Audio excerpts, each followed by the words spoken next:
Welcome to Tenor Tech, where I solve the problems you didn't even know you had. You start by getting the hardware ready. Make sure your Beats Solo 4 has charge and is powered on. Put your phone or computer in Bluetooth discoverable mode, then open the Beats app or Bluetooth settings. This initiates the connection sequence. Press and hold the power/pair button for a few seconds until the LED blinks. This signals pairing mode. Once the LED flashes, your device will list Beats Solo 4. Tap it to pair, and stay close while the initial handshake completes. Now you refine sound and features. Open the Beats app to choose an EQ preset or drag custom sliders to shape bass, mids, and treble. You control tone to fit genres. Next, check for firmware updates. Install them over stable Wi-Fi because updates fix soundstage and latency issues.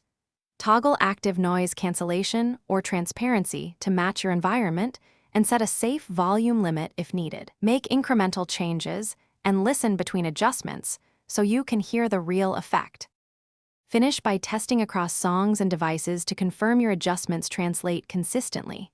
If you encounter distortion, dropouts, or pairing failures, try a soft reset first.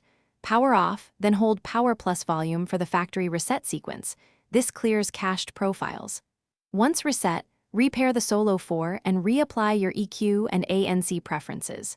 If problems continue, reinstall the Beats app and check your host device drivers or Bluetooth interference sources. Troubleshooting step by step. Thanks for watching. Subscribe to keep your life in tune.